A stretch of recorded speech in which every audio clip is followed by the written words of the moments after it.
Honourable members, I have two official reports.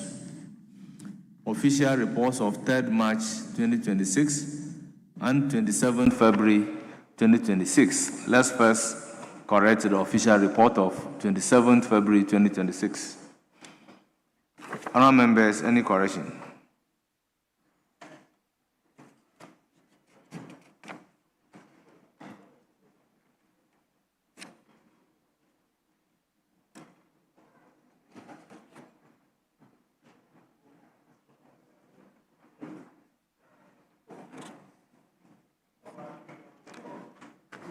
Honourable members, in the absence of any correction in the official reports of Friday, 27 February 2026, is hereby adopted as the true record of proceedings. Now, the official reports of 3rd March 2026 for your correction. Honourable members, any correction?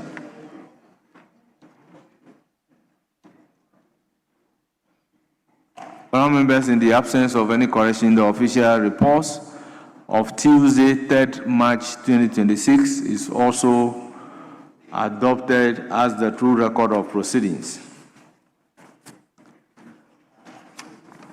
Honourable members, indulge me to acknowledge the presence of students from Sewa Nyako Girls Senior High School, led by Daniel Sechere, head of Government Department.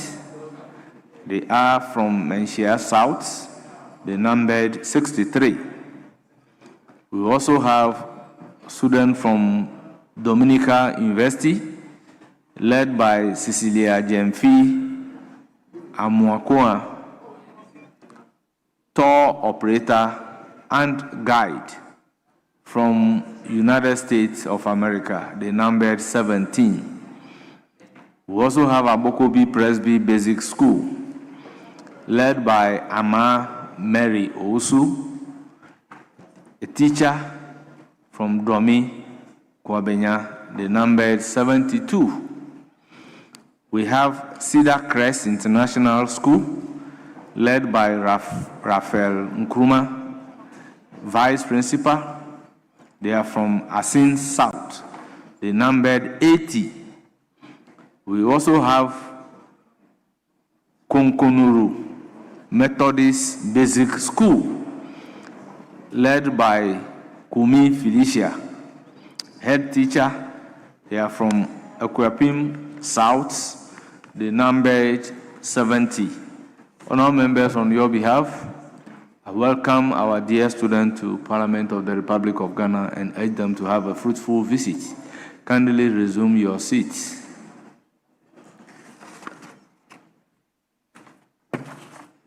Yes, Majority Leader.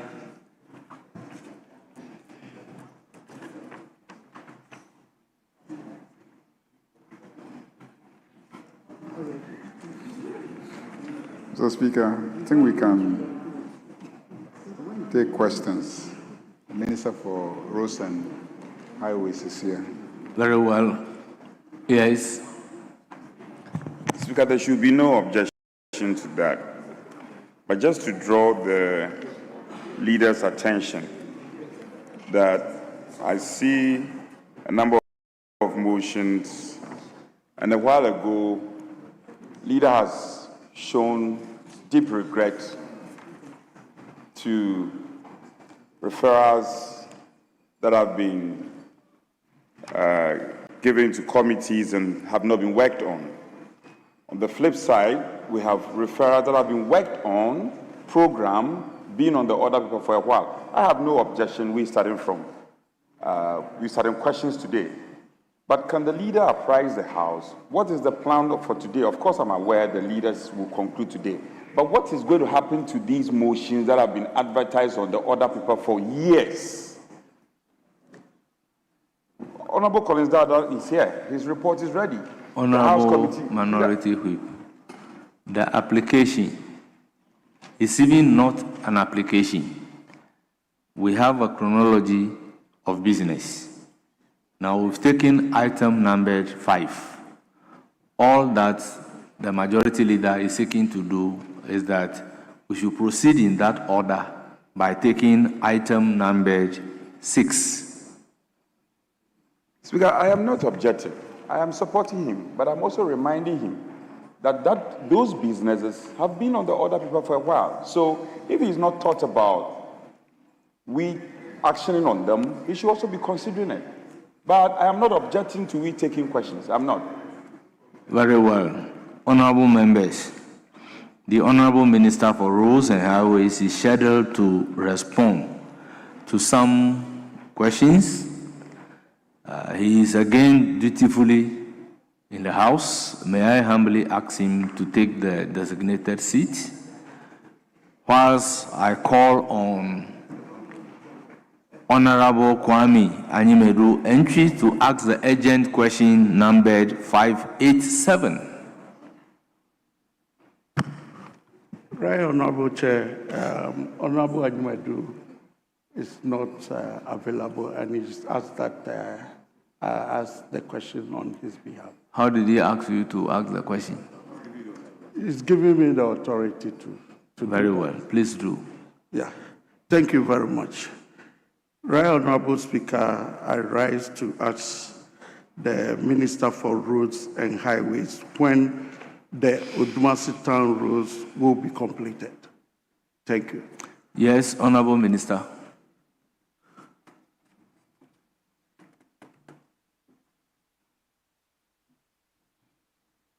Mr. Speaker, the Odumasi Town Road was awarded under contract titled Rehabilitation of Odumasi Town Roads, 7.79 kilometers.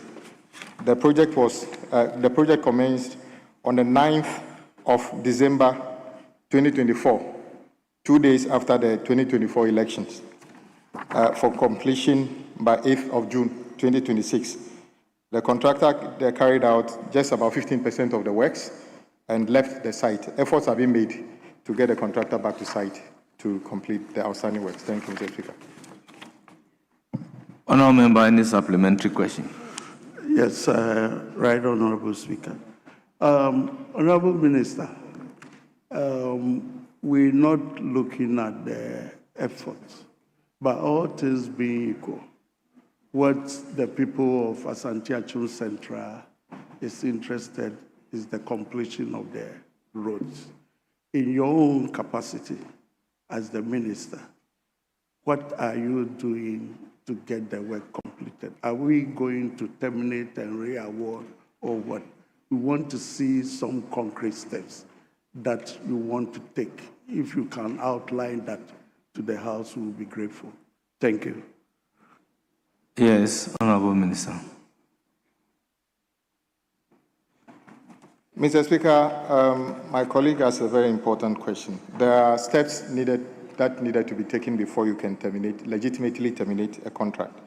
Mr. Speaker, if you start a project on the 9th of December at a project sum of 73 million, and then you do only 15% and you stop work, that doesn't suggest to me you have enough capacity. So we should rather be, and then for your information, this project also did not have a commitment authorization before starting the work. Perhaps the contractor, knowing that he did not get commitment authorization, is afraid that if he works, he will not be paid. But as I said in the past, this precedent is different. He did not, as a policy, ask any contractor to stop work. So anybody who knows that contractor, tell him to go back to site and work, because what he has done so far is absolutely no much work to stop work. And when it comes to payment, of course, he just raised a certificate of 5 million, and then because that was not paid, and don't forget that there were people whose certificate date back at 2016 who were still not paid. So if your certificate came in 2025 and you are not paid, you cannot classify yourself as one of those people whose payments have delayed. And on record, this president has paid just last year alone over 9 billion Ghana cedi towards arrears owed to contractors that he inherited. And we are, as long as this House continue to support government in terms of budgetary approvals, we will continue to pay the outstanding debt owed contractors so that they can complete outstanding works. Thank you, Mr. Speaker. Yes. Right, Honorable Speaker, I just want to do another follow-up. You realize that when you constructing town roads, there are a lot of inconveniences to the inhabitants. So when you dig trenches and you are not able to complete, some have their huge drains in places, others don't have anything. And it will interest you to know that there has been a lot of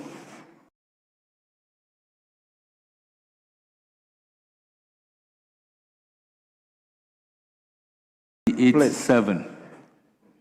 You can look at order 88.7. Yeah, let me ask. So the people normally dodge traffic and use part of the access road within Odumase to join at the back.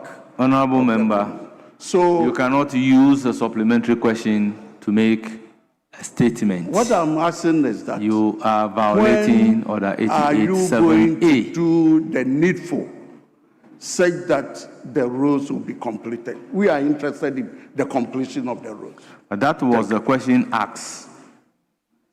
But the urgency of Minister for Roads was and Highways, not embedded in when the second Odumasi town question roads follow up that would be completed, and the minister has answered that. What I'm The saying very question is, when would I'm just the road be elaborating on completed? the urgency so that he does something about it. Once Please. the question is asked and answered, it is overruled.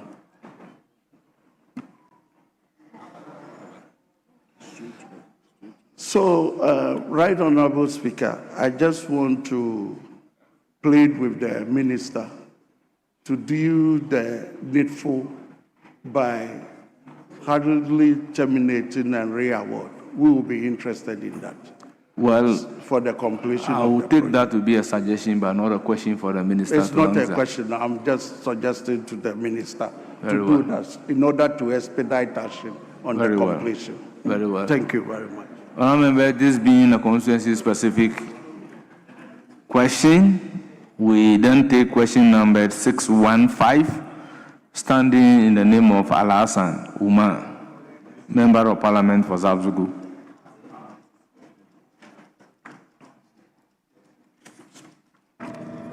Thank you, Mr. Speaker. With your leave, I want to abandon the question. Thank you. Very well. Question accordingly withdrawn and strike out as such. Question number 585, standing in the name of Bright Asamoah Brefo, Member of Parliament for Bibiani Anyaso Bekwai.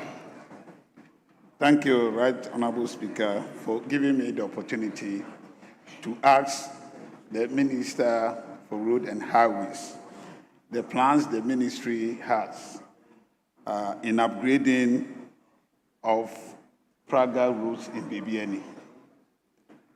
Yes, Honorable Minister.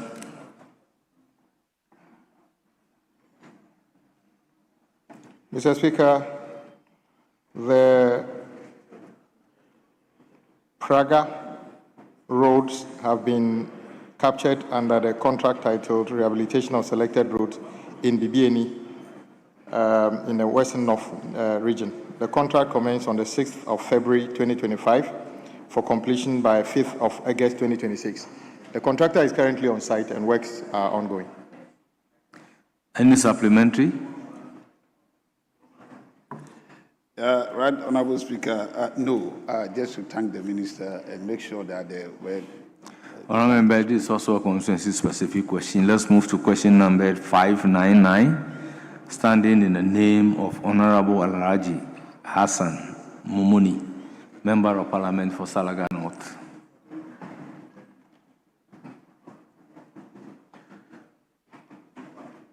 Honorable members, in his absence, would direct that the answers to the question be published and transmitted to the honorable member. We then move to question number 664, standing in the name of Honorable Stanley Yao Nandaya, Member of Parliament for Ulensi. Right Honorable Speaker, thank you so much for this opportunity. I would like to ask the Road Minister, the Minister for Roads and Highways, when the Igambo to Nangpal road, as well as the following roads, Magido, Chandu, Inaldo, Njarangmado, that leads to Longi will be constructed. Thank you. Yes, Honorable Minister.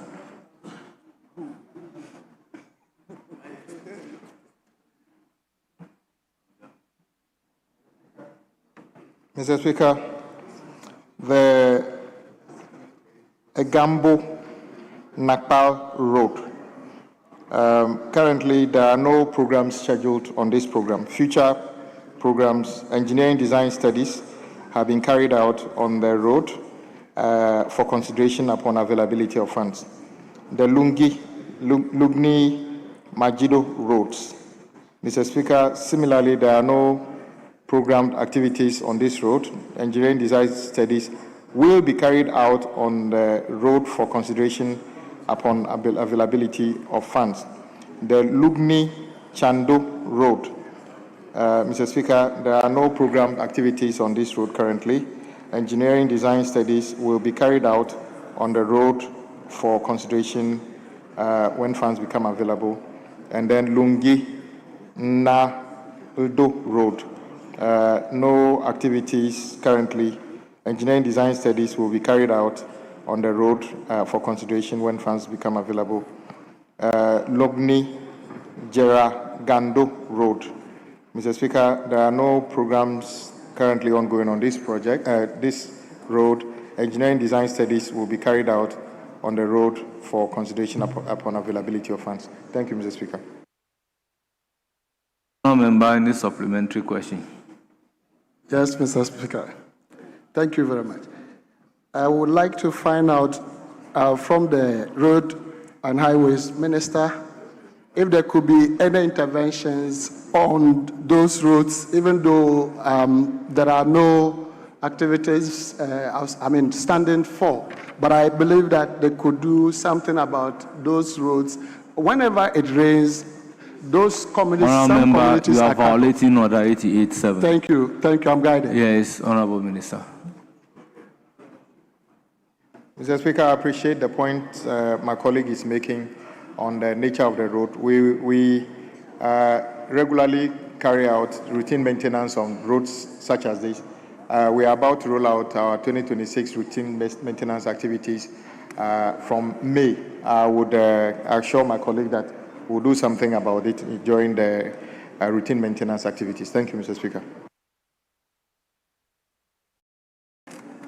Any other supplementary question? No, right, Honourable Speaker. Thank you very much. Honourable members, we have exhausted all the questions scheduled for the minister responsible for roads and highways. Therefore, question time is ended. On your behalf, I thank the Honourable Minister for Roads and Highways very much for attending upon the House to respond to all the questions scheduled for him. Honourable Minister, once again, thank you. You are hereby discharged. Yes, Majority Leader.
So, Mr. Speaker,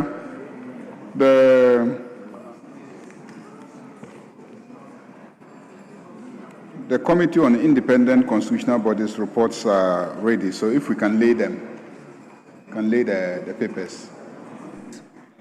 Minority Chief Whip.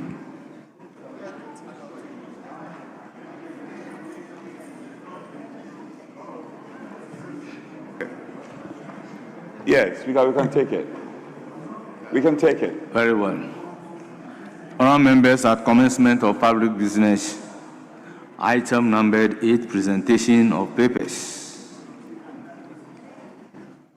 Item numbered 8A, 1 and 2. Let's take them together. Chairman of the committee. Reports of the Committee on Independent Constitutional Bodies on the annual budget performance reports of the Commission on Human Rights and Administrative Justice for the year 2024.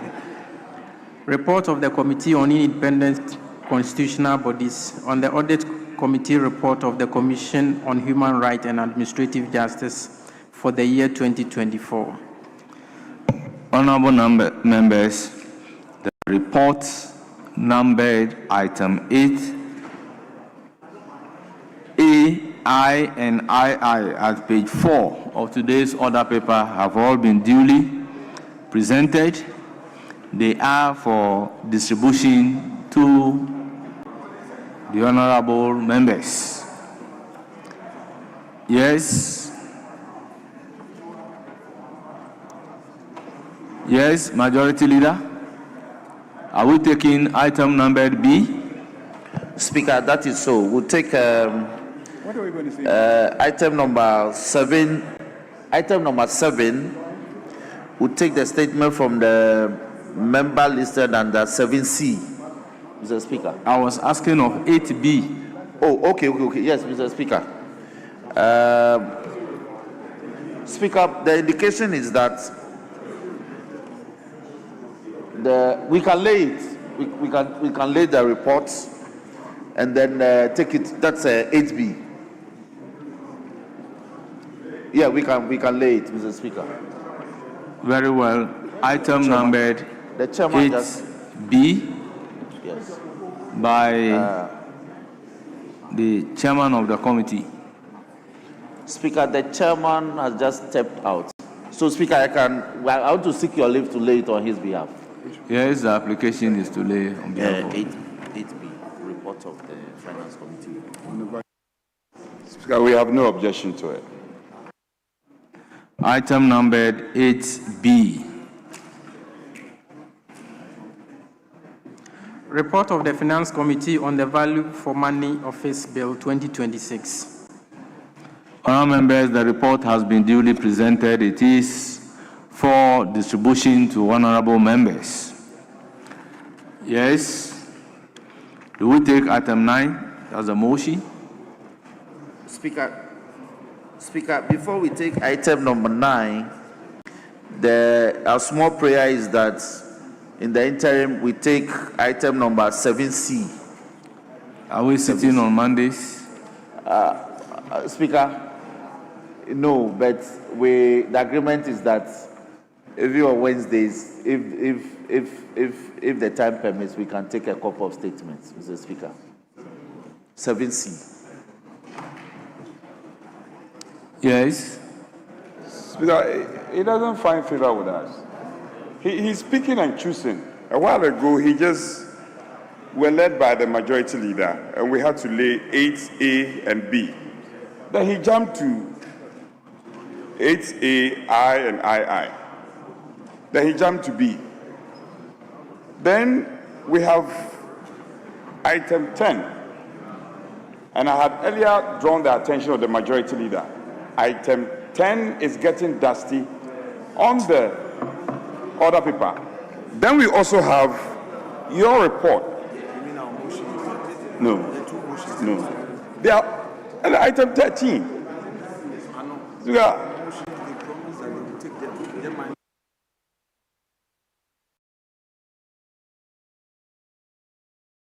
Why are you picking and choosing? Why? I don't have a problem with taking the statement. But the committee chaired by your good self, House Committee, very important. No, Speaker, I object. That report must be laid. Let's lay it. Let's take the motion. Okay, so let's take the motion. Then we have Collins Dowda's report. It's also ready.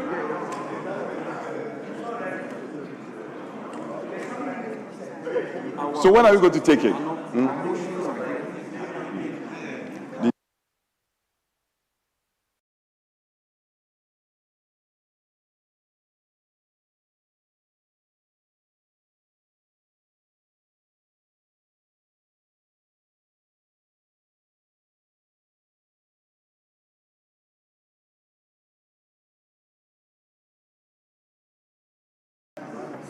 We can. There are other motions that are equally important. For instance, items 46 is still outstanding. And Honorable Collins Dowda, I know your report is ready. Majority Leader, Honorable Collins Dowda's report, it's interesting that the report is not ready. That report has been ready long ago. Can we take the motion numbered 9 as proposed? Speaker, if I can conclude with respect, I'm just drawing the majority's front bench to page 36. Roxanne, come with me to page 36. Page 36. You want us to compromise so that you didn't take your report, that's fine. We'll compromise. But come to page 36. We have business there. Item 46. No, I'm suggesting to him. Yeah, I'm suggesting to him so that we can navigate properly and then have some agreement. So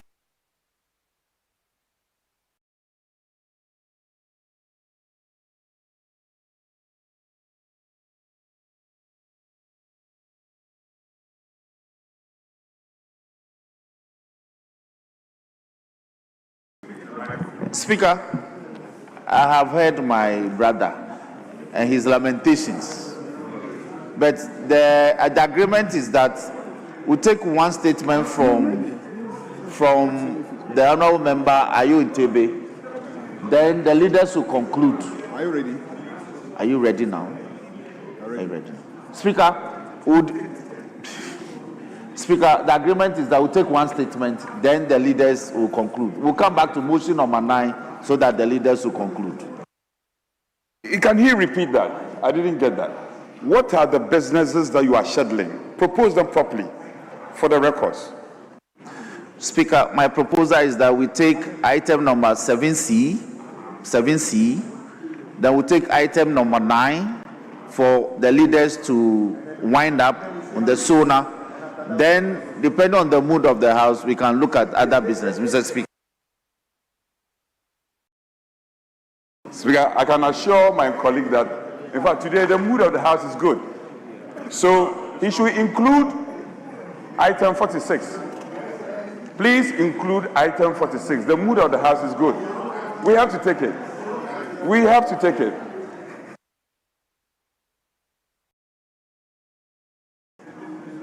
Honourable members, what is the sense of the House? What is the sense of the House? Do we go to statement or? Speaker, we go to statement. Just Very one well. statement. Statement. Speaker. Do we go by the order paper? Speaker, that is so. Order paper, item number 7C, Mr. Speaker.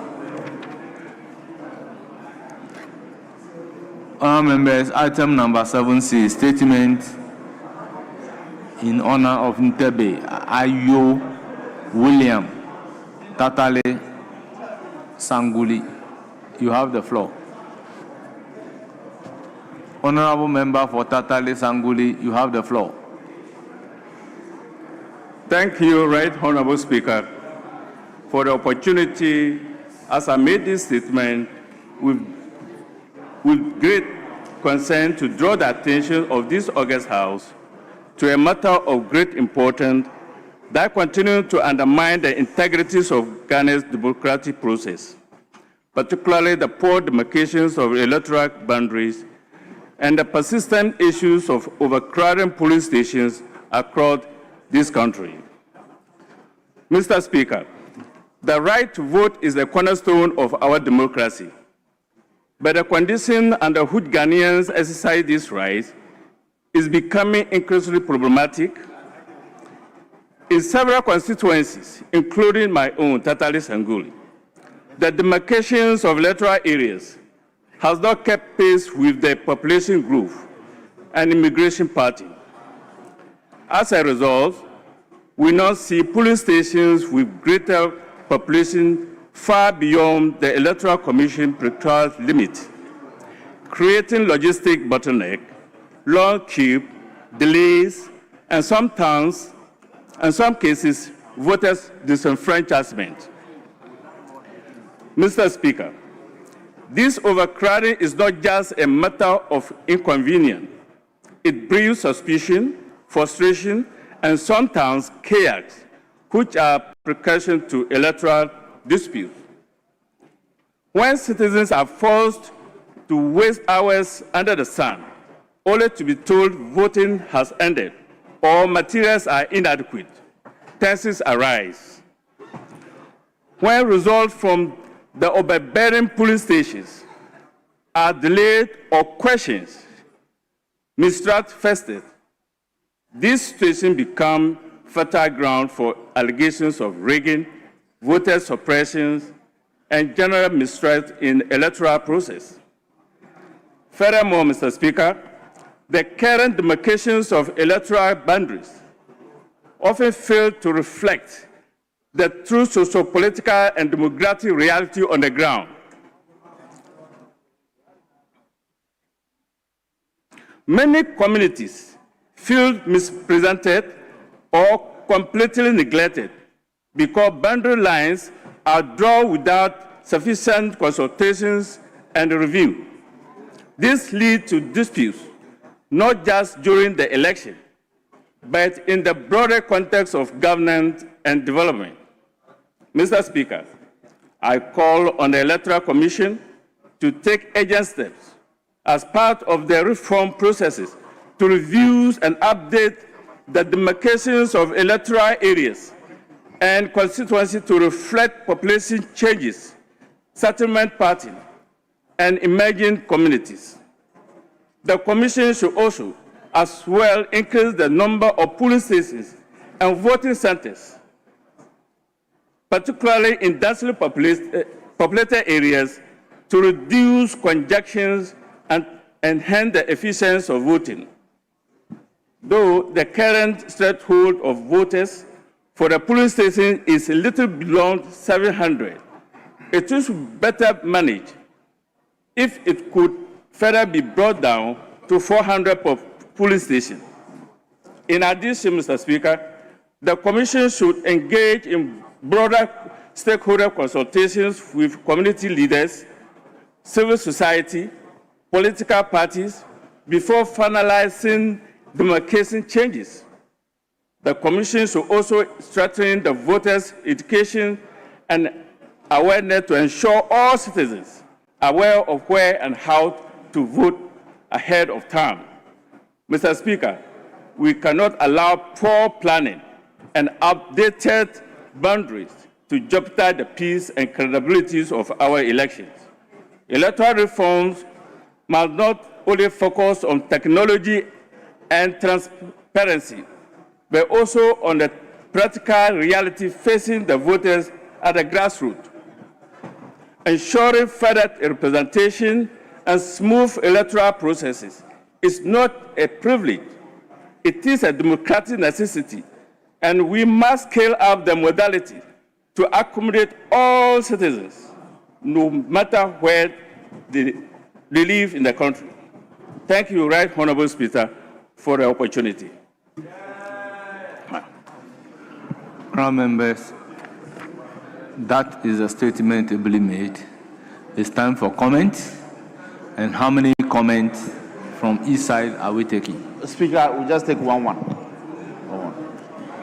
Minority Leader? Very well. Yes, you have the floor. Mr. Speaker, thank you for this opportunity. I want to comment on the statement heavily laid by the honorable member from Tatale Sanguli. It's a concern in this country and on the part of our country, especially in northern region, where settlements are widely spread. You see that some communities, heavy communities, would rather be moving to some smaller communities on voting, during voting. And this is actually discouraging them, especially from having the high turnout when there are elections.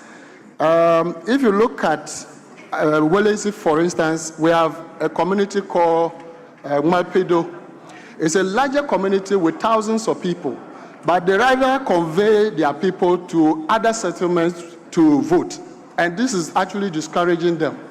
I believe that if we can really structure the electoral areas, especially where we vote, it will encourage people to participate in voting.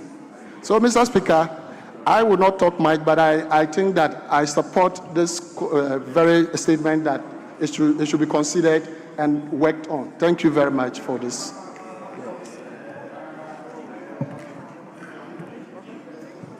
Yes, minority leadership.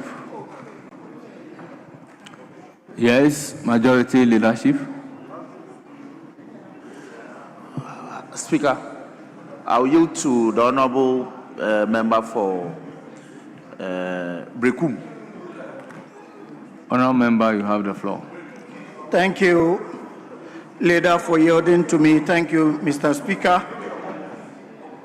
I rise to be associated with this very important statement because my constituency, Brekum West, is facing similar challenge. We have a situation where 3 distinctive towns, for instance, Abomaso, Nanasuano, Benkasa, all these 3 are boxed into one electoral area, making the work of the assembly member very, very difficult. We also have Tobabi and Abisase, 2 distinct towns boxed together to form one electoral area, making work very, very difficult. So, Mr. Speaker, it is very important that electoral areas and polling station areas are demarcated in such a manner that you have manageable numbers for proper decentralization, for proper engagement with electoral areas, for proper engagement with polling station areas.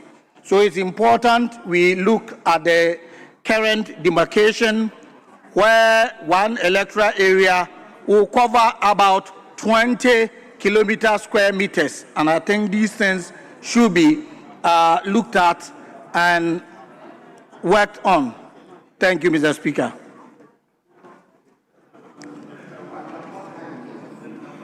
Honourable members, we've come to the end of comment on that statement.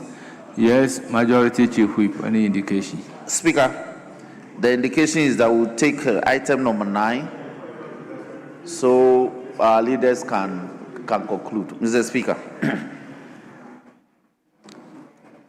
Yes, Minority Leader, that's the indication.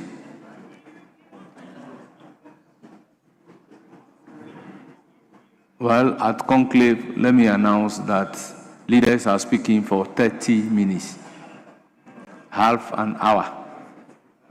So, Minority Leader, you have the floor.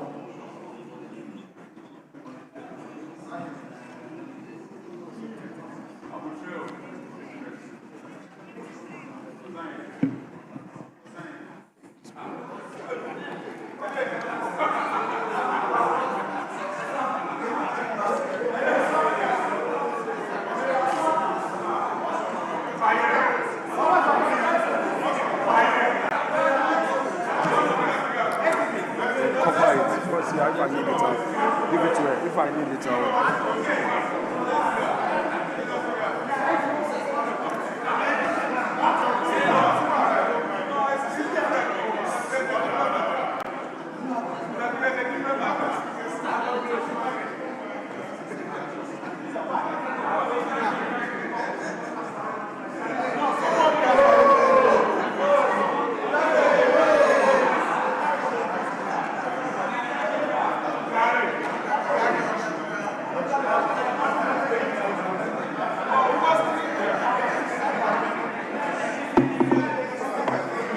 Mr. Speaker,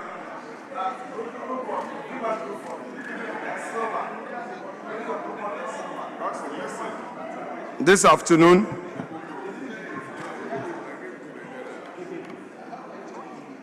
I conclude on behalf of the minority our views on the true state of the nation. Mr. Speaker, His Excellency the President came to the chamber on the 27th of February 2026 and said certain things that demand answers. But Mr. Speaker, as I proceed, let me remind this House of the veritable words of Thomas Jefferson in his first inaugural address as the third President of the United States on 4th March 1801. Mr. Speaker, this is what he had to say. Quote, "All too will bear in mind this sacred principle, that though the will of the majority is in all cases to prevail, that will must be reasonable, that the minority possess their equal rights, which equal law must protect." End quote. Mr. Speaker, on the strength of these veritable words, I, on behalf of the caucus I lead, anchor the submissions of our caucus and to ask the very difficult questions for and on behalf of the Ghanaian people. So let me ask these simple questions. How can government say it has no money to continue building hospitals, yet suddenly find money to purchase a private jet for the president? Mr. Speaker, what are the priorities of this government? No money for hospitals, but money for jets. No money for the sick, but money for comfort in the sky. No money for the cocoa farmer, yet money to buy jets. No money to subsidize electricity, yet money to buy jets. No money to fight galamsey, yet money to sponsor social events. Mr. Speaker, when the government cannot finish hospitals, but can buy aircrafts, it has made its priorities very clear. Again, this nation does not need propaganda. What it needs is a truthful diagnosis and a workable plan. But before I say a word about the president's speech, let me first refer us to Article 67. It provides, quote, "The president shall, at the beginning of each session of parliament and before a dissolution of parliament, deliver to parliament a message on the state of the nation." Mr. Speaker, the operating word, shall, not may, not should, shall. So, Mr. Speaker, on the 27th of February, what the president did amounted to nothing. He did not fulfill the constitutional command. What he did, Mr. Speaker, was that he delivered a performance on the state of his imagination. He did not come to account. He came to impress. He brought us a screenplay. And I'm not here to applaud his statecraft. I'm here to expose the flaws in his address and to let Ghanaians know the true state of our nation. 2 hours, Mr. Speaker, soaring rhetoric, elegant metaphors, and carefully managed statistics. Mr. Speaker, yet what the president forgot, that there were idle hands on the streets of our cities. Over 1,539 workers cleared by government's own committee, but they have failed to employ them. This was not mentioned, not even in passing. The sacking of the Chief Justice, Justice Arabe Sabasokunu, was not mentioned. Electricity tariff hikes was not mentioned. The doomsaw that has come back to our homes and our factories was not mentioned. The doomsaw levy, 1 Ghana cedi per liter, was not mentioned. Mr. Speaker, let the record be clear that what happened on the 27th of February was not accountability. It was theater. And today, this side of the House rises to do what the President refused to do, to speak the truth about the real state of our nation. Mr. Speaker, 2 hours of oratory, the President found no word useful than any other. He kept saying inherited. He wielded it like a weapon. Every crisis inherited, every deficit inherited, every debt inherited. But every recovery he claimed he delivered. Every upgrade he called it achievement. And every improvement, Mr. Speaker, he attributed it perhaps to the courtesy of the miracle workers at Jubilee House. Mr. Speaker, we submit that this is not governance, but propaganda. Inherited is not a license. It has become a broken record, and the Ghanaian people are weary of dancing to that worn-out tune. Judge this government not by what they claim they met, but by what they have done. Not by the excuses they manufacture, but by the lives they have failed to transform. Mr. Speaker, they claim that they came to meet debts.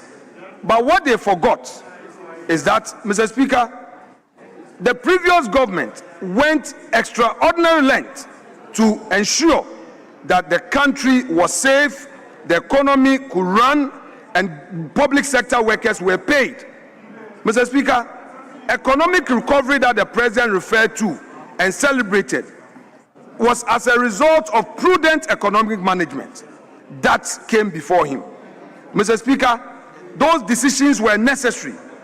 Decisions that the very people now taking the bow spend years attacking, mocking, and weaponizing on campaign platforms across this country.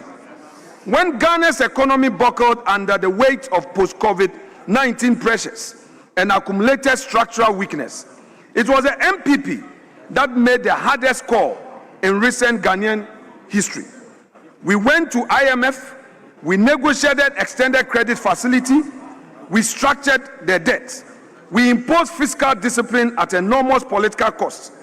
The MPP told Ghanaians the truth about their country's finances, even when that truth was brutal, even when we knew our opponent would use it against us. And indeed, they used it against us. The very people who now stand in this chamber, taking vows for a recovering economy, are the same people who stood on platforms and told Ghanaians that the IMF program was a betrayal. They mocked our fiscal consolidation. They described our revenue reforms. They derided our revenue reforms.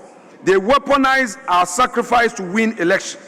And now they have the audacity, the sheer audacity, to stand here and claim the harvest of seeds they never planted, through rain they never endured, on soil they never tended. Mr. Speaker, that is not governance. That is opportunism dressed in a borrowed robe. And the same applies to gold. The gold for oil reserve program that this administration is marketing to Ghanaians as a signature innovation was never invented by this government. It was conceived, designed, and launched by the NPP administration, spearheaded by the former Vice President, Dr. Mahamudu Bawumia. Mr. Speaker, it was our policy, our framework, our initiative. What this administration has done is to take that program, rebrand it, put their name on the door, and present it to the world as though they thought of it themselves. We hereby submit that, Mr. Speaker, it is time the government gave to Bawumia what belongs to Bawumia. There is nothing wrong with continuing a good policy. What is wrong what is dishonest and what this minority will not allow to pass without challenge is claiming the intellectual and policy credit for a program the NDC spent years opposing and which MPP built from the ground up. Mr. Speaker, Ghana cannot learn right lessons from its recent economic history if those in power are permitted to rewrite it. This minority will not allow that rewriting to stand. Mr. Speaker, the NDC has betrayed the Ghanaian farmer. Mr. Speaker, when they were in opposition, they promised that they will pay a farm gate price per bag of cocoa, 6,000 Ghana cedis. Today, the reality is different. When farmers woke up one day, the finance minister at the Ministry of Finance, through a press conference, announced a haircut, reduced the price per bag to 2,587. This very disappointing. The farmer who believed in the promises of NDC was disappointed. And what did the president say? We should tighten our belt. Meanwhile, Mr. Speaker, the president is busily ordering for a new aircraft. Mr. Speaker, it is not only the cocoa farmer who is suffering. The rice farmer, who has invested heavily in rice production, is also suffering. Mr. Speaker, rice farmers cannot get market for their produce. Mr. Speaker, the rice farmers are suffering because many people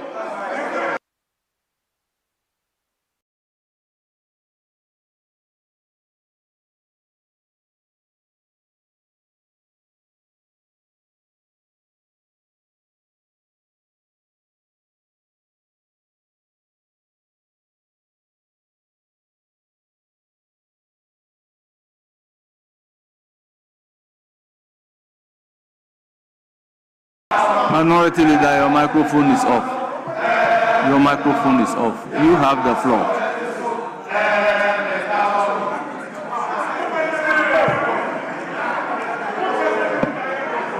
Please, you have the floor.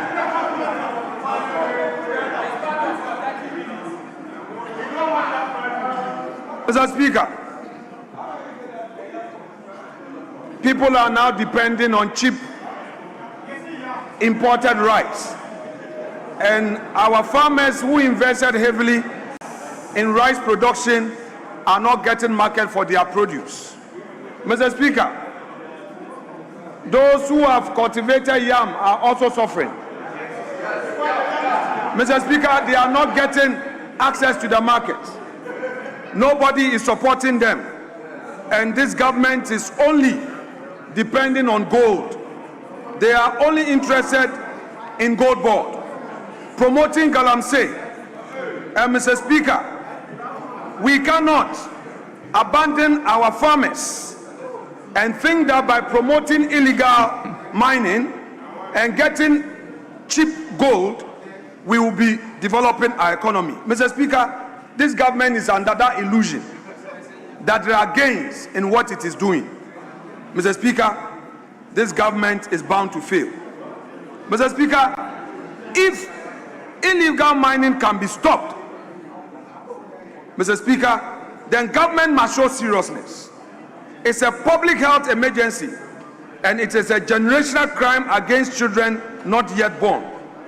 Mr. Speaker, the president gave us some numbers that there are some 1,634 blue water guards deployed, 114 case files open, and 1,033 pieces of equipment tracked. The minority will not waste time dismissing these figures.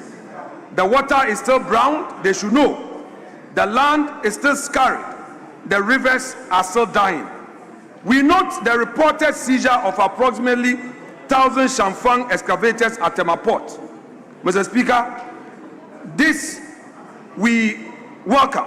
However, it raises questions that screams for answers. Who imported them? The public deserves to know.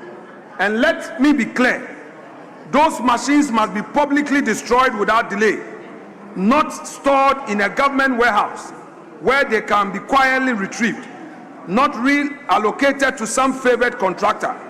They must be destroyed, crushed into scrap. Mr. Speaker, now let me turn to the gold board. Mr. Speaker, the gold board, according to the IMF, incurred losses not exceeding 7 billion cedis as at end 2025. Mr. Speaker, this report from the IMF is something that, Mr. Speaker, government should be concerned about. How can you be selling gold and incurring losses? Mr. Speaker, the minority raised this alarm upon receipt of the IMF report, and we expect our motion to be taken on the floor for us to interrogate. Mr. Speaker, we are not interested in 15-month reserves of import cover. We are not interested in the so-called macroeconomic numbers, the so-called inflation. Inflation is best felt by the ordinary Ghanaian on the market. We are not interested in their paper figures for the IMF. Mr. Speaker, what the president did not tell the people of Ghana is the challenges going on in the recruitment exercise. Mr. Speaker, Ghana is a nation that must embrace the future. Artificial intelligence, digital system, and technological innovation are not things we should fear. In fact, if we want to compete globally, we must move boldly into that future. But Mr. Speaker, technology must work for the people. It must become a barrier between, it must not become a barrier between the people and opportunity. Today, many young Ghanaians are deeply frustrated with this AI recruitment system that has been introduced. Across the country, young men and women, graduates, unemployed youth, and hopeful applicants have spent their last money purchasing recruitment vouchers, only to face systems that reject their pins, flag them incorrectly, or prevent them from completing their applications. For many of these young people, this was not just a technical inconvenience, it was the difference between hope and disappointment. Mr. Speaker, we must also remember that Ghana is still a country with real infrastructure challenges. Reliable internet is not available everywhere. Electricity is not constant everywhere. Many applicants do not have laptops or smartphones. Some must travel long distances just to find a place with internet access to attempt their applications. So when a system is designed entirely around digital access without considering those realities, it risks excluding the very people it was meant to help. Technology should level the playing field, not tilt it. Mr. Speaker, when legitimate systems fail, illegitimate actors quickly step in. Already, we are hearing worrying reports of middlemen and scammers exploiting desperate young people, promising shortcuts into recruitment processes in exchange for money. This is how systems that are meant to create transparency can unintentionally create new forms of exploitation. But beyond all of this, Mr. Speaker, there is something even more important at stake: the trust of our youth. The young people of this country want to believe that opportunity in Ghana is fair. They want to believe that if they follow the rules, if they apply through the proper channels, the system will work for them. When that faith begins to erode, frustrations grow. Mr. Speaker, this is not about rejecting technology. AI is here to stay, and Ghana must move forward with digital transformation. But progress must be thoughtful. It must be inclusive. It must always place the Ghanaian people at the center. Therefore, I respectfully, on behalf of my colleagues in the minority, submit that there must be an immediate review of the current AI recruitment system to ensure that it is transparent, accessible, and fair to every Ghanaian youth, whether they live in Accra or in the remotest communities of this country. Because, Mr. Speaker, a system designed to create opportunity must never become a barrier to opportunity. Indeed, our young people deserve better, and the NDC government must hear this loud and clear. The young people of Ghana deserve better. Mr. Speaker, let me proceed to also draw the government attention to one more thing. There is no NDC Ghana, there is no MPP Ghana. I call on the government forthwith to reinstate all those Ghanaian youths who were dismissed as a result of the directive of government to state agencies. Mr. Speaker, those young Ghanaians have families, have the aspirations. They should not suffer just because there's a change of government. Mr. Speaker, it's been over a year. The government must reinstate them to go back to work. It is unfair, and one day, Mr. Speaker, it will come back and haunt them. Mr. Speaker, let me refer to another suffering of the ordinary Ghanaian, electricity tariffs. Mr. Speaker, to go down memory lane, in 2015, we saw electricity hikes going as high as 31%. Mr. Speaker, in the second quarter of 2015. By fourth quarter 2015, electricity tariffs had increased to 59%. Mr. Speaker, in total, under the previous NDC administration, in 2015 alone, electricity tariffs increased by 90%, whilst water increased by 88%. Mr. Speaker, today, NDC is back. And what do we see? On 3rd May 2025, electricity tariff increased by 14.75%. On 1st July 2025, 2.45%. On 1st October 2025, 1.14%. Mr. Speaker, on 1st January 2026, 9.8%. Mr. Speaker, that's put together a total of 28.14 in electricity tariffs alone. Mr. Speaker, that is a record of the NDC, and that is a record that the president did not talk about. Mr. Speaker, this government has also failed in ensuring the implementation of the 24-hour economy. They promised the Ghanaian youth that there will be one job, 3 shifts. The president came here, he didn't talk about the one job, 3 shifts. What we see is frustration of our people. And they also promised the women that there was going to be a women bank. Mr. Speaker, it's been over a year. When are we going to have the women bank? That is also another matter the president refused to talk about. Mr. Speaker, on the foreign front, our compatriots who are on peacekeeping are in danger, are in harm's way. Mr. Speaker,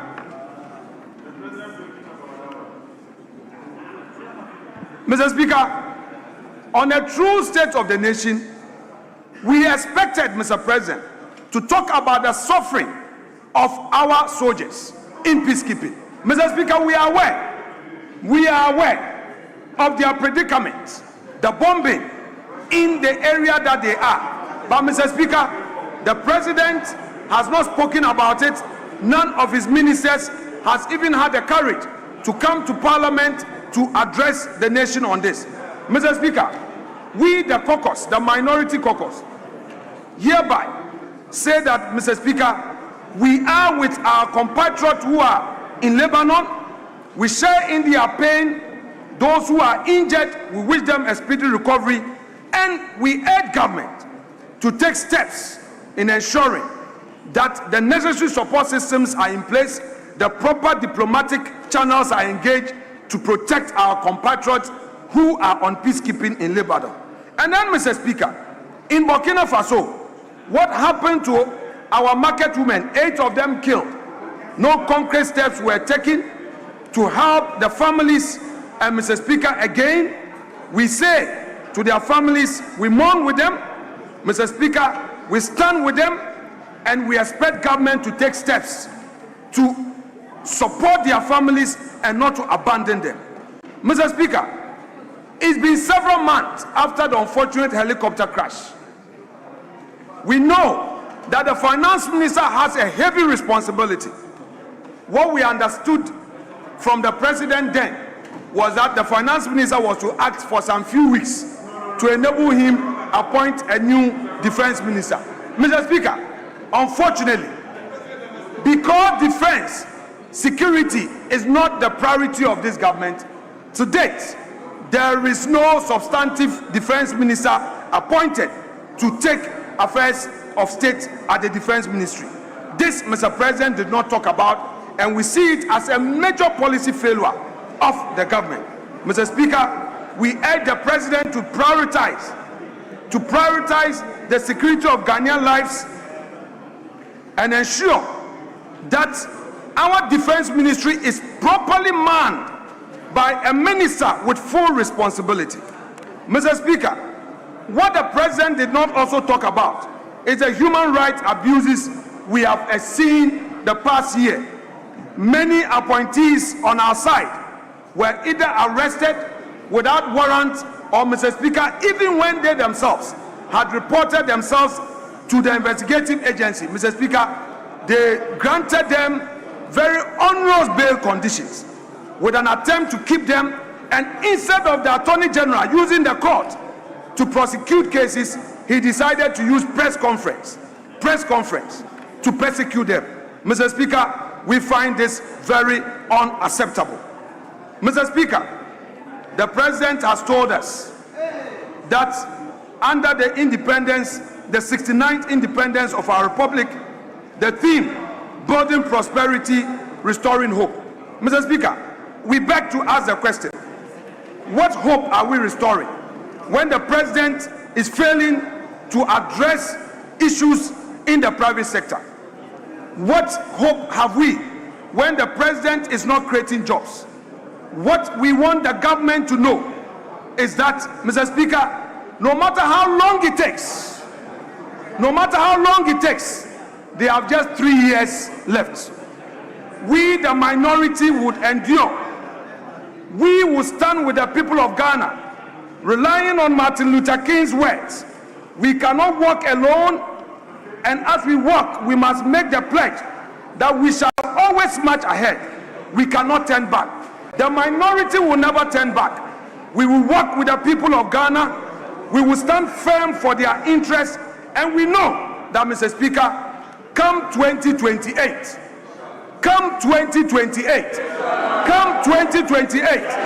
the tables will turn. And Mr. Speaker,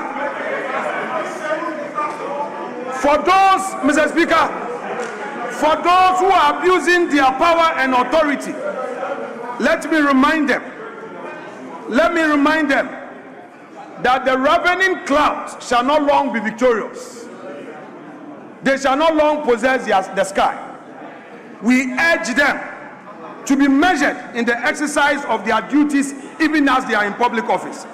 Yesterday, Mr. Speaker, we experienced a sad situation in this chamber where the Deputy Finance Minister came here with his own piece of propaganda, which propaganda was already contained in the President's State of the Nation address. Mr. Speaker, we welcome that report. And we pray that they would be able to be firm when that day comes for their own accountability. Mr. Speaker, yesterday, these were the words of the chief whip of the majority side. Mr. Speaker, he admitted that the suffering of the Ghanaian youth has hit his side, and these were his own words. Quote, Mr. Speaker, the pressure on MPs as we sit here, our phones are beaming with message about disqualification. And so let me assure the House and the entire nation that the minister responsible for Interior, especially in respect of the services that fall under his supervision, is taking steps to address the issues. Mr. Speaker, it is our hope that the majority will walk the talk and ensure that the masses who are suffering get a fair opportunity to get recruited. And Mr. Speaker, before I resume my seat, let me reiterate one more time that the rice farmers need the attention of government. The cocoa farmers need the attention of government. The young farmers, the poor young farmer needs the attention of farmers. Maize farmers need the attention of farmers. Mr. Speaker, the government should not only think about its comfort.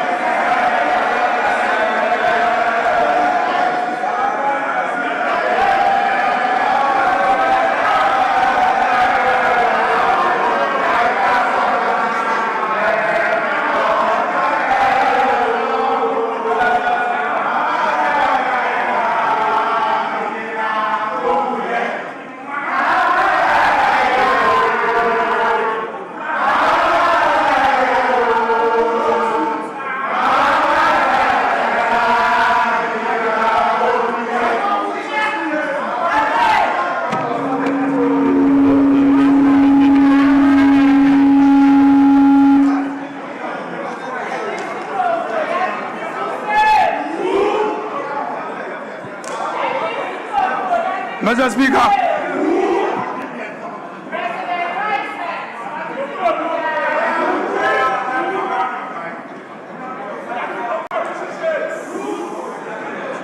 Mr. Speaker, that said, I want to submit, finally, that, Mr. Speaker, the President must come again and address the nation on all the issues happening and ensure that the youth of the country who were promised jobs are given jobs, that steps are taken to build a transparent system that will help grow our economy.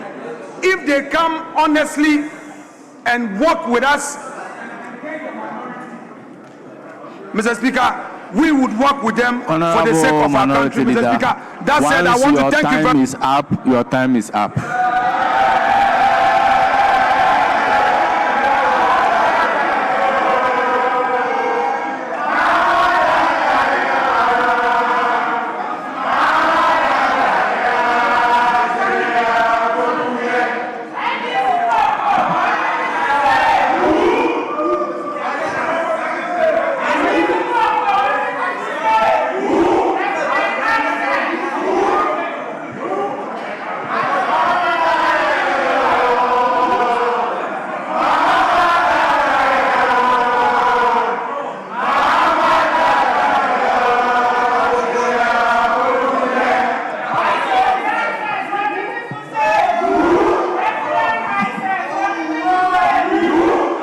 Honorable members of the minority, let us not overdo things. It's now the turn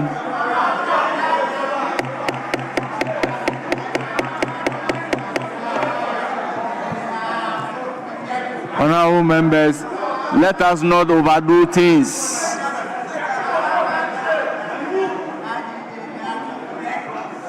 It's now the turn of the majority leader, who will also be speaking for 30 minutes. Majority leader, you have the floor.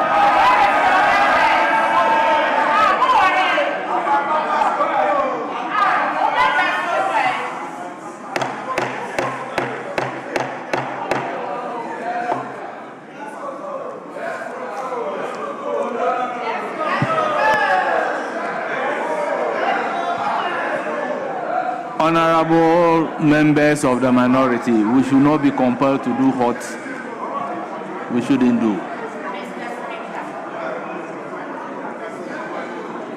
Yes, you have the floor. Right Honorable Speaker, before I go on to the text of my closing debate on the state of the nation as presented by the President, let me just correct some inaccuracies in the presentation of my colleague. he said that the president did not say anything about the plight of our soldiers in the Middle East because of the conflict. What he has forgotten is that the president delivered the sonar on the 27th of February. On the 27th of February. And America and Israel attacked Iran on the 28th.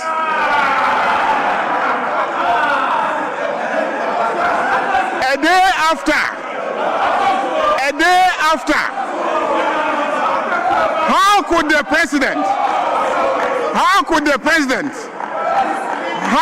president be addressing this house on a matter that had not occurred? Mr. Speaker, Honorable Netiwood, you are a former leader.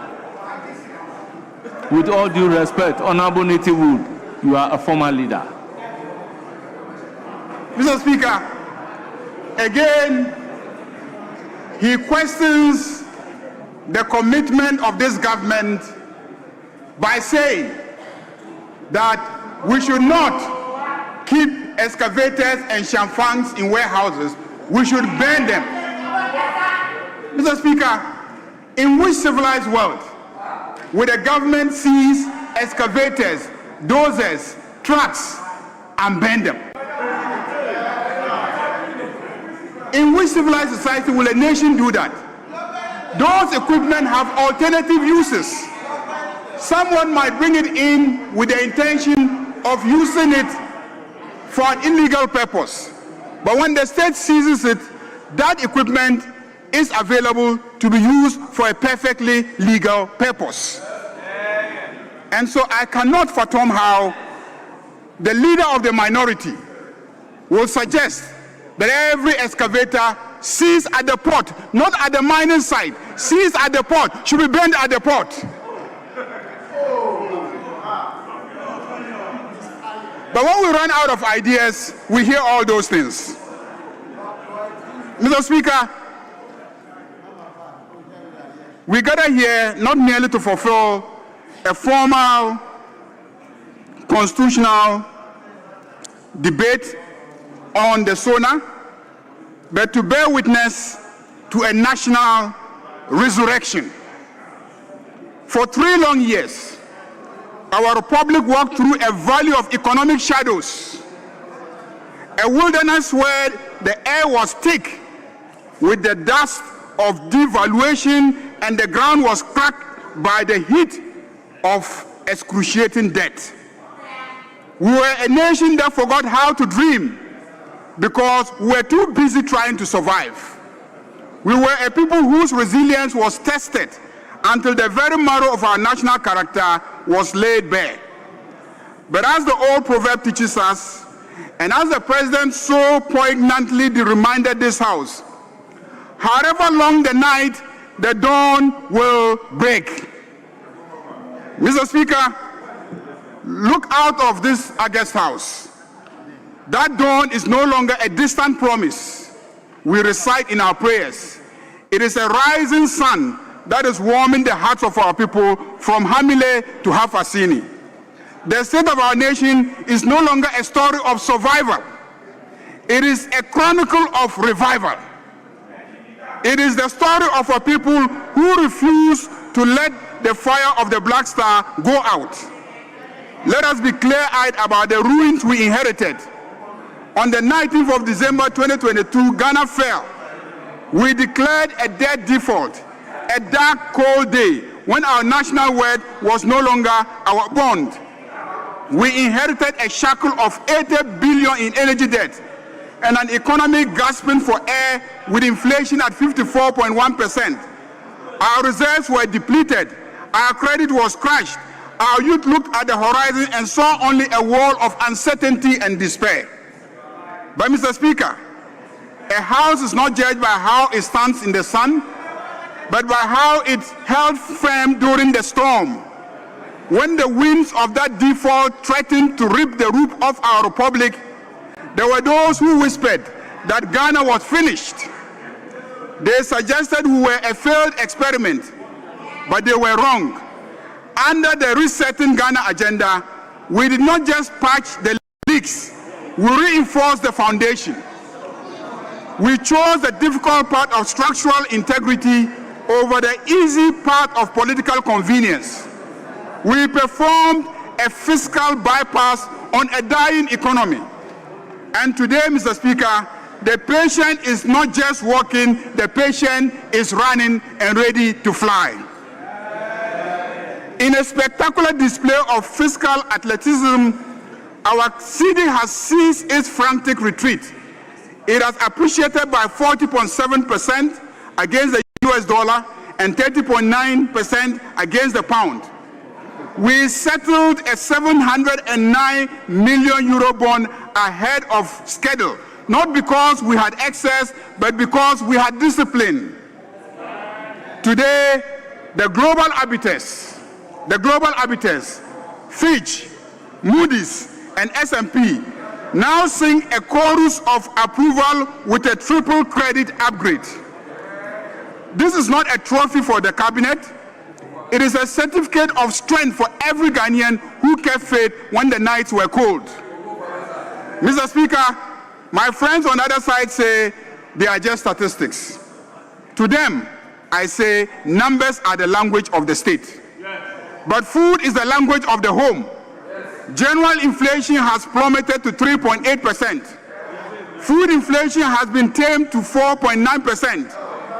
When petrol prices drop from 15 cedis to 20 cedis, 15.20 to 9.99 cedis, it is a pay rise for every taxi driver, every trotro driver, every trader gets a check when the prices of petrol reduce. We abolish the nuisance taxes, e-levy, the betting tax, the emission tax, retaining 6 billion Ghana cedis to the pockets of ordinary Ghanaians. Nowhere is this revival more spectacular than in the financial sector. Once the graveyard of our hopes, there were days when the vote was empty and the future was mortgaged. Days when the collapse of our banking institutions felt like a permanent eclipse. But today, Mr. Speaker, the 2025 Monetary Policy Report signals a recovery that borders on the miraculous. Our total assets have surged to a monumental 447 billion Ghana cedis. This is not just a figure, it is a fortress.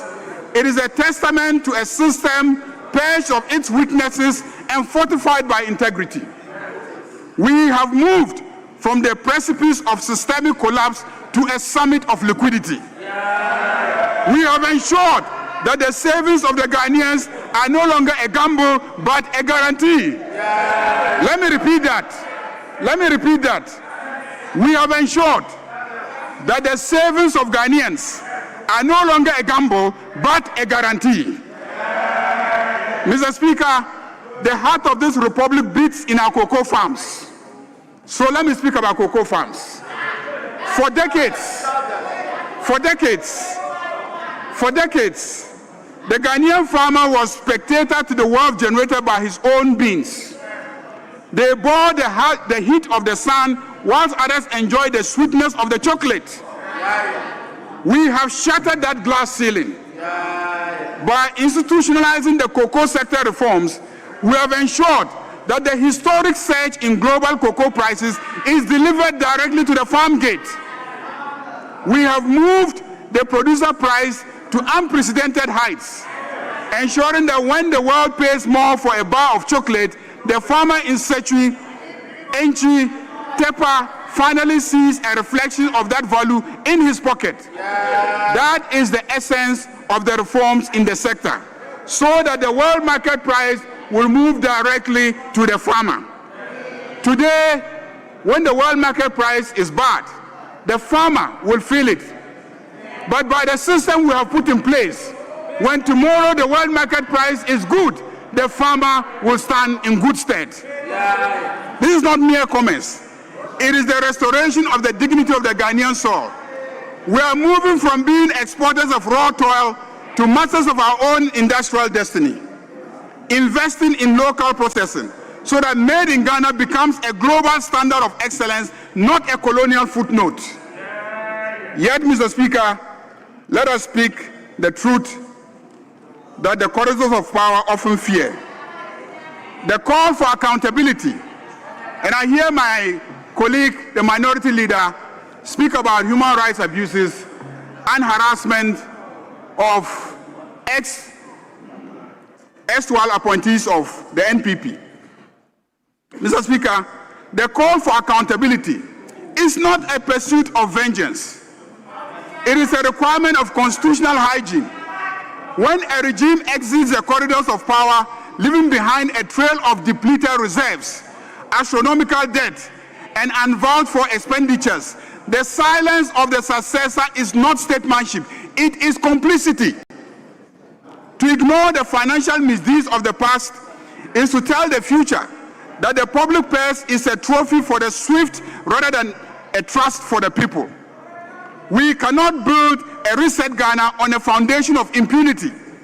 We must ensure that those who treated the national treasury as a private fiefdom are brought to face the stern, impartial light of the law. Accountability acts as the ultimate deterrent against the recurrence of fiscal recklessness. If the architects of the 2022 debt default and the purveyors of inflated sole source contracts walk away into a comfortable retirement, we effectively institutionalize corruption as a low-risk, high-reward venture. By pursuing forensic audits and legal recovery, the state signals that the value for money principle is not a rhetorical flourish, but a binding legal mandate. It is a moral necessity to show the taxpayer, who is currently enduring the hard choices of recovery, that their sacrifice is not being used to subsidize the past theft of a privileged few. Ultimately, this is about the restoration of the soul of our democracy. Financial accountability ensures that the institutional resolve to speak of it backed by the weight of justice. We do not seek to settle scores. We seek to settle the accounts of the Republic.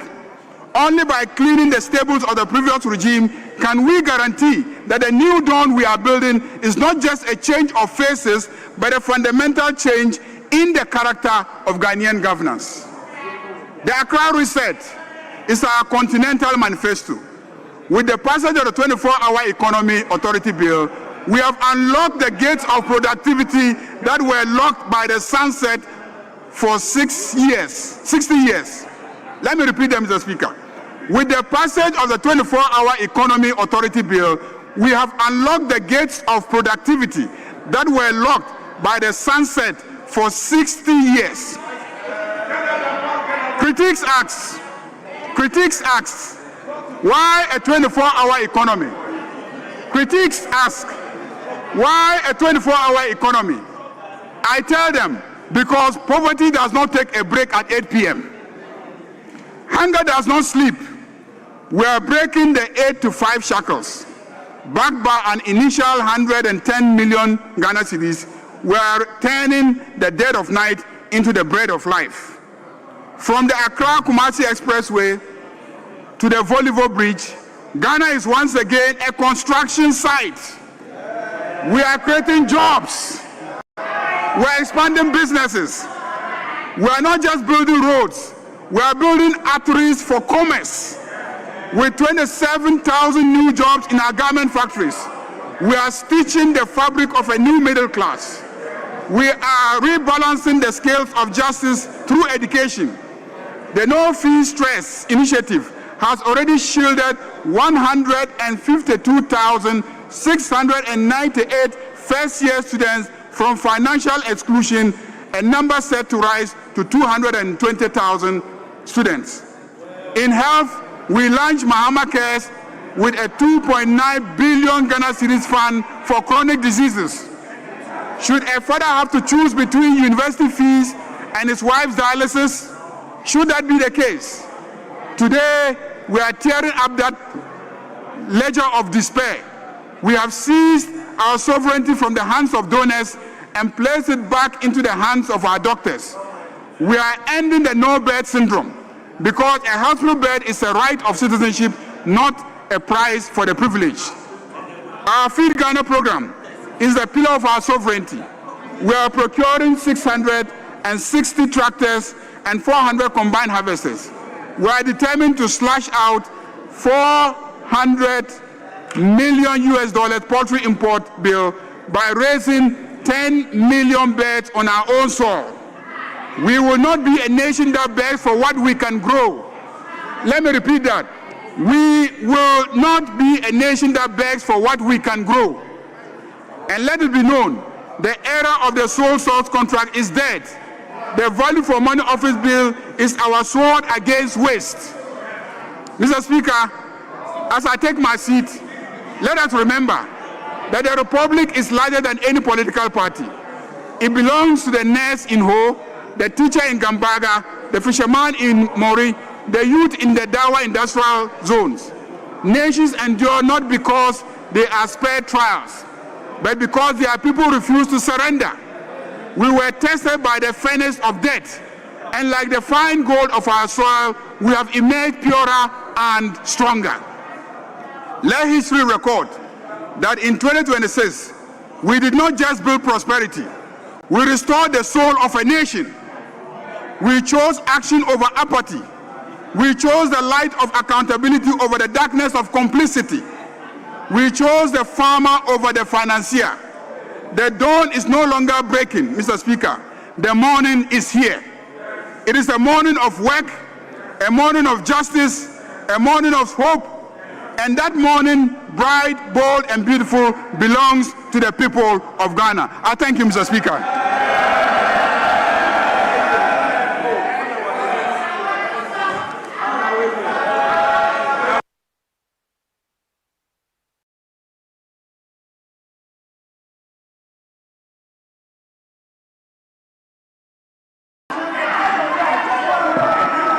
Honourable members, order.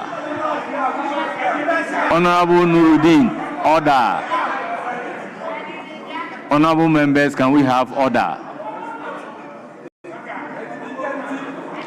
Honourable members, on Tuesday, 3rd March 2026, the Honourable Member for Bolgatanga Central and Chairman of the Finance Committee, Mr. Honourable Isaac Adongo, moved this motion, and it was seconded by the Honourable Member for Asin South and the Ranking Member for Committee on Defence, Honourable Reverend John Ntim Fojo.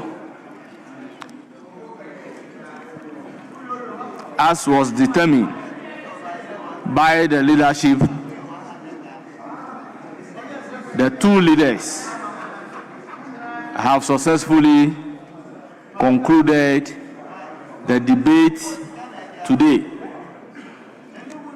At the conclusion of the debate, the question is, as many as are in favor of the motion say aye. Those against say no. Honourable members, the ayes have it. The motion is accordingly adopted.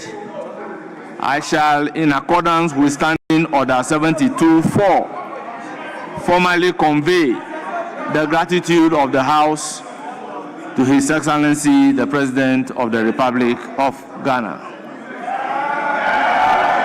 Yes, Majority Leader, any indication?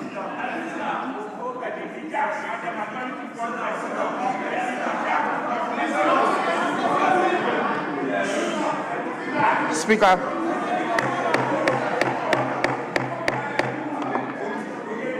Speaker,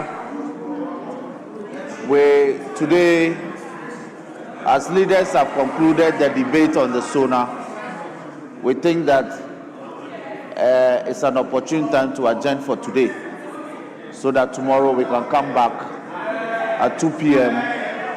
to consider that business. Mr. Speaker, thank you. Yes, the application is to have the House adjourn.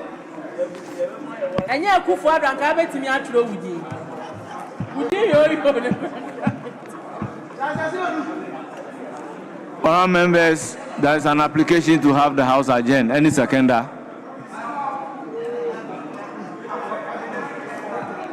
Any seconder of the motion for adjournment?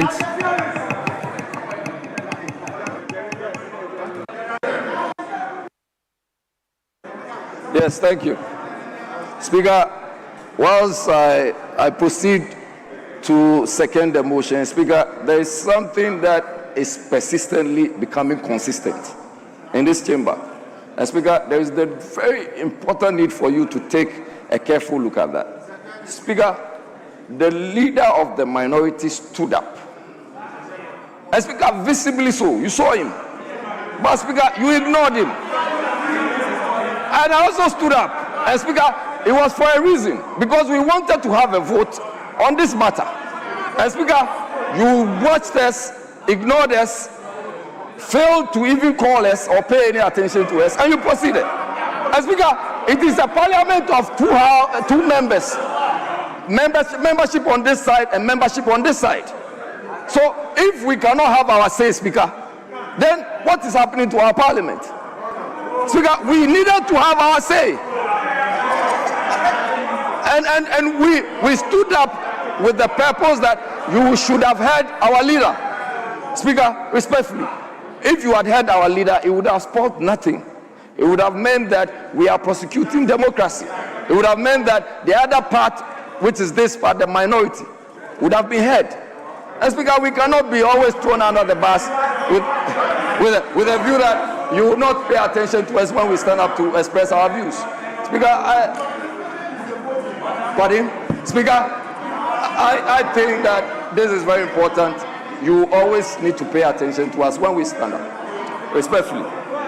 Well, Honourable Majority Leader, do you have something to say? Yeah, Mr. Speaker. Mr. Speaker. Mr. Speaker. The minority leader knows.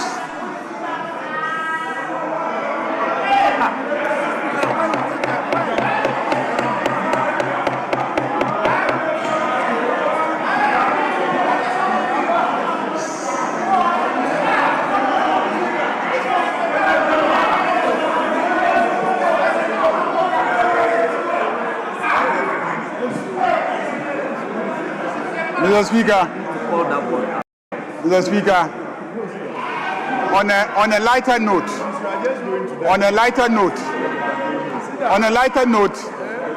the Speaker is right not to notice the minority leader because he has brought food items into the chamber against the rules of this House. He has brought yam, konkonte, and then rice and maize. And Mr. Speaker, even more serious, contrary to the law, he has gone to bring unripe cocoa pods into the chamber. Knowing very well that there is an ally that makes it an offense to pluck cocoa that is unripe.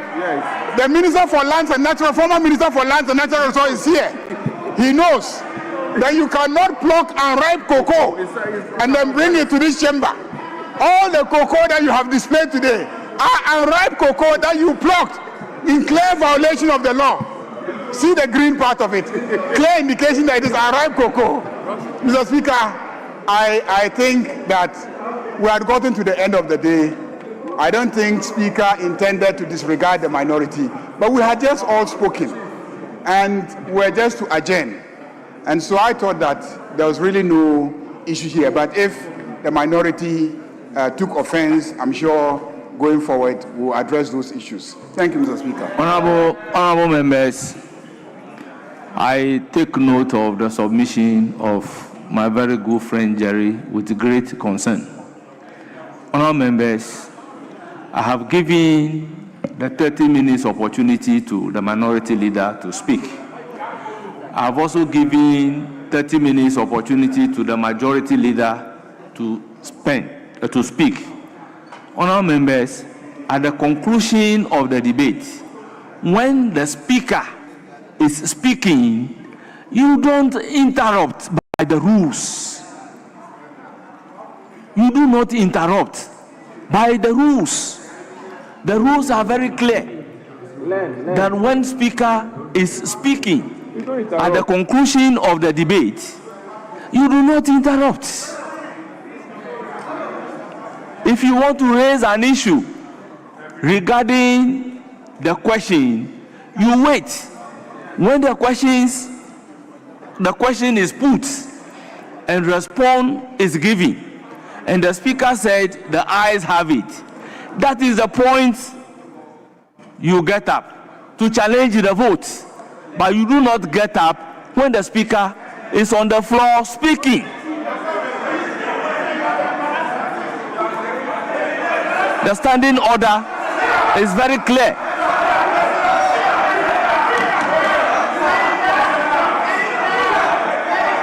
It is the same thing that you are doing. It doesn't make any difference. It's the same thing.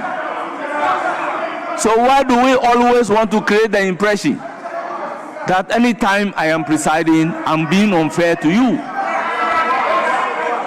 The rules are to guide us. Honorable Jerry Ahmed, kindly resume your seats. There is a motion on the floor for adjournment. Any seconder of the motion?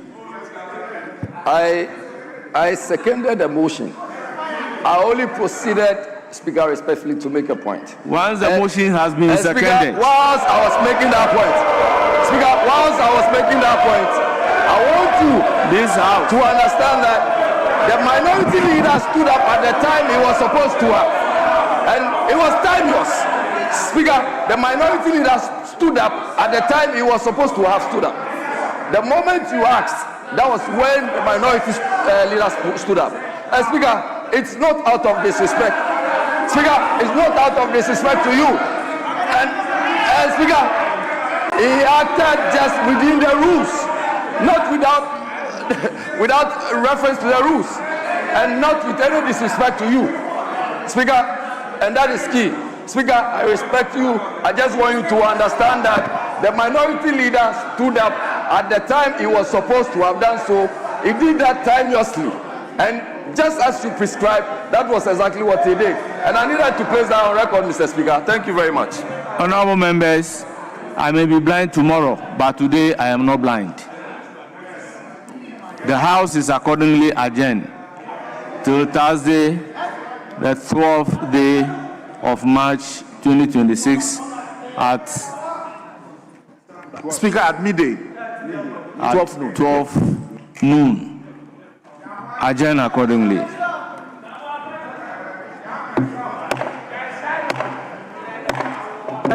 Conditioners.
hospital bed syndrome, because a hospital bed is a right of citizenship, not a price for the privilege.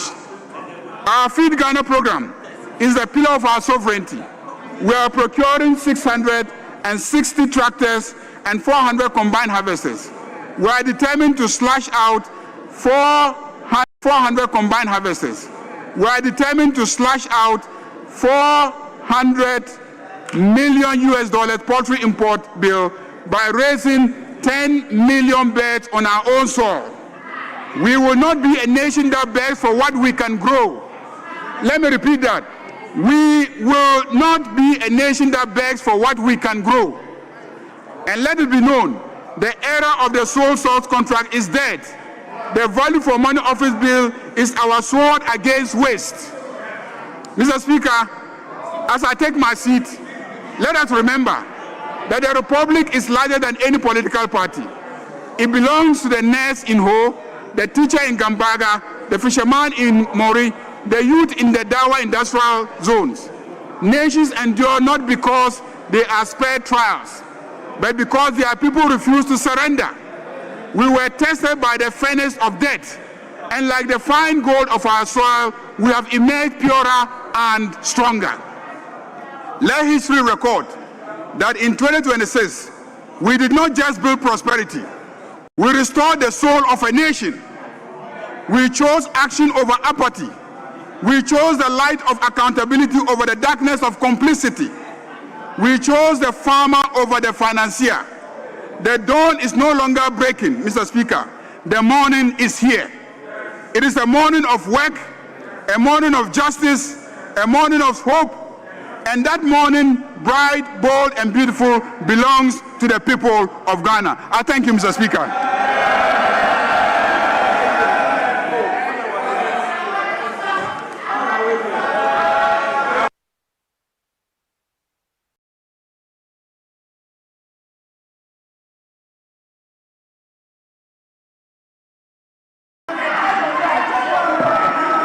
Honourable members, order. Honourable Nuruddin, order. Honourable members, can we have order? Honourable members, on Tuesday, 3rd March 2026, the Honourable Member for Bolgatanga Central and Chairman of the Finance Committee, Mr. Honourable Isaac Adongo, moved this motion, and it was seconded by the Honourable Member for Asin South and the Ranking Member for Committee on Defence, Honourable Reverend John Ntim Fojo.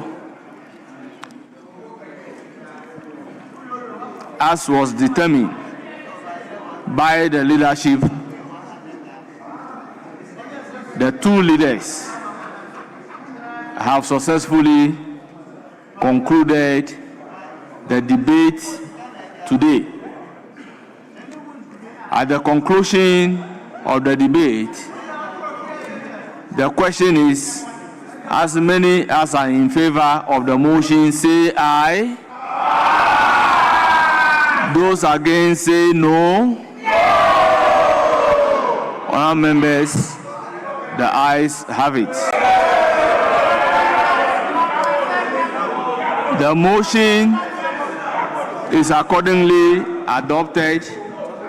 I shall, in accordance with Standing Order 72(4), formally convey the gratitude of the House to His Excellency, the President of the Republic of Ghana. Yes, Majority Leader, any indication?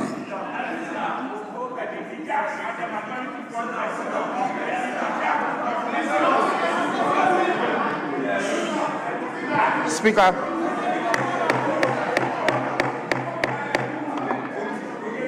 Speaker, we today, as leaders have concluded the debate on the SONA, we think that it's an opportune time to adjourn for today, so that tomorrow we can come back at 2 p.m. to consider that business. Mr. Speaker, thank you. Yes, the application is to have the House adjourned.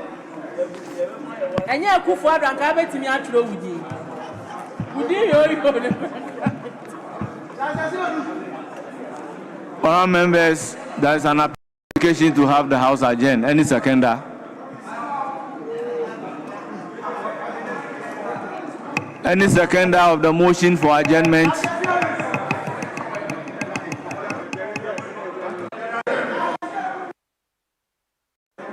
Yes, thank you. Speaker, whilst I proceed to second the motion, Speaker, there is something that is persistently becoming consistent in this chamber. And Speaker, there is the very important need for you to take a careful look at that. Speaker, the leader of the minority stood up. And Speaker, visibly so, you saw him. But Speaker, you ignored him. And I also stood up. And Speaker, it was for a reason, because we wanted to have a vote on this matter. And Speaker, you watched us, ignored us, failed to even call us or pay any attention to us, and you proceeded. And Speaker, it is a parliament of two members. Membership on this side and membership on this side. So if we cannot have our say, Speaker, then what is happening to our parliament? Speaker, we needed to have our say. And we stood up with the purpose that you should have heard our leader. Speaker, respectfully, if you had heard our leader, it would have spoiled nothing. It would have meant that we are prosecuting democracy. It would have meant that the other part, which is this part, the minority, would have been heard. And Speaker, we cannot be always thrown under the bus with a view that you will not pay attention to us when we stand up to express our views. Speaker, I think that this is very important. You always need to pay attention to us when we stand up, respectfully. Well, Honourable Majority Leader, do you have something to say? Yeah, Mr. Speaker. Mr. Speaker, the minority leader knows.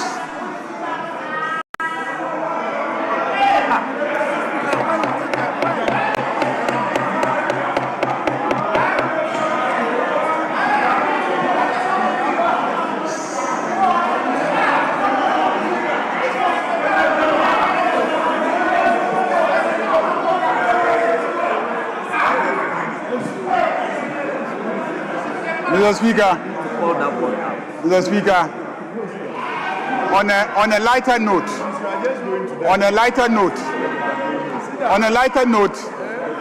the Speaker is right not to notice the minority leader because he has brought food items into the chamber against the rules of this House. He has brought yam, konkonte, and then rice and maize. And Mr. Speaker, even more serious, contrary to the law, he has gone to bring unripe cocoa pods into the chamber. Knowing very well that there is an ally that makes it an offense to pluck cocoa that is unripe. The Minister for Lands and Natural, former Minister for Lands and Natural Resources is here. He knows that you cannot pluck unripe cocoa and then bring it to this chamber. All the cocoa that you have displayed today are unripe cocoa that you plucked in clear violation of the law. See the green part of it. Clear indication that it is unripe cocoa. Mr. Speaker, I think that we had gotten to the end of the day. I don't think Speaker intended to disregard the minority, but we had just all spoken and we're just to adjourn. And so I thought that there was really no issue here. But if the minority took offense, I'm sure going forward we'll address those issues. Thank you, Mr. Speaker. Honourable members, I take note of the submission of my very good friend Jerry with great concern. Honourable members, I have given the 30 minutes opportunity to the minority leader to speak.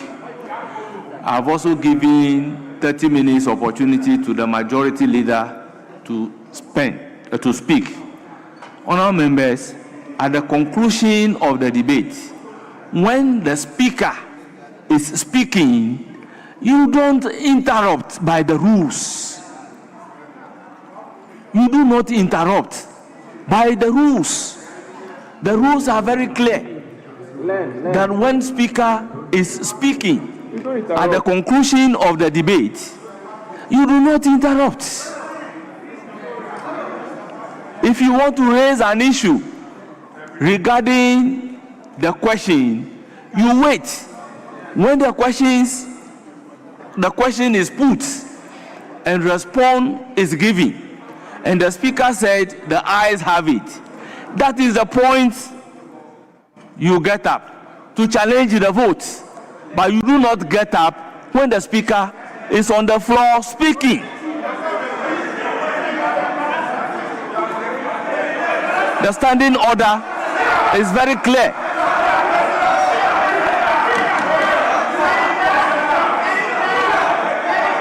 It is the same thing that you are doing. It doesn't make any difference. It's the same thing. So why do we always want to create the impression that anytime I am presiding, I'm being unfair to you? The rules are to guide us. Honorable Jerry Ahmed, kindly resume your seats. There is a motion on the floor for adjournment. Any seconder of the motion? I seconded the motion. I only proceeded, Speaker, respectfully, to make a point. Once the motion has been seconded. Speaker, whilst I was making that point, I want you to understand that the minority leader stood up at the time he was supposed to have. And it was timeless. Speaker, the minority leader stood up at the time he was supposed to have stood up. The moment you asked, that was when the minority leader stood up. And Speaker, it's not out of disrespect. Speaker, it's not out of disrespect to you. And Speaker, he acted just within the rules, not without reference to the rules, and not with any disrespect to you. Speaker, and that is key. Speaker, I respect you. I just want you to understand that the minority leader stood up at the time he was supposed to have done so. He did that timelessly. And just as you prescribed, that was exactly what he did. And I needed to place that on record, Mr. Speaker. Thank you very much. Honorable members, I may be blind tomorrow, but today I am not blind. The House is accordingly adjourned till Thursday, the 12th day of March 2026 at